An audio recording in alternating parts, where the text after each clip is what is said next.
పితా పుత్ర పరిశుద్ధాత్మ నామమున ప్రభువునందు మిక్కిలి ప్రియమైన సహోదరి సహోదరులారా, ఈనాటి ధ్యానాంశం పునీత మార్టిన్ ఆఫ్ టూర్స్ గారి గురించి ధ్యానిద్దాం. క్రీస్తు శకం 316 సంవత్సరంలో హంగేరీ దేశంలో జన్మించిన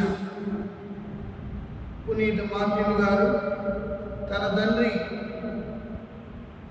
సైనికుడిగా ఉన్నందువలన తను కూడా ఒక సైనికుడిగా మారాలని ఆలోచనలో పడి యవ్వన ప్రాయంలోనే సైనిక దళంలో జాయిన్ అయ్యారు.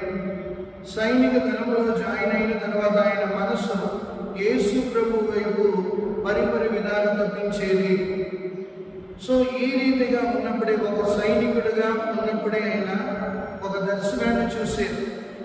ఒకరోజు ఆయన యుద్ధానికి వెళుతున్న సమయంలో ఒక రోడ్డు ప్రక్కన చిరిగిపోయిన బట్టలతో చలిలో గడగడలాడుతున్న ఒక ముసలివాడిని చూసి పునీత మార్టిన్ ఆఫ్ టూర్స్ గారు తన పై వస్త్రాన్ని సగం కోసి ఆ చలిలో వణికిపోతున్న ఆ వ్యక్తిని కప్పి అన్నాడు.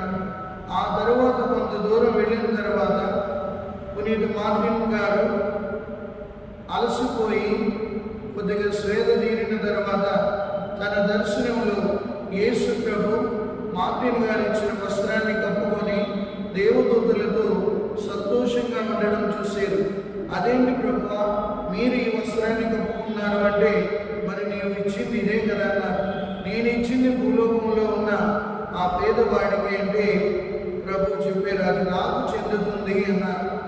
ఆనాటి నుండి పునీత మార్టిన్ గారిలో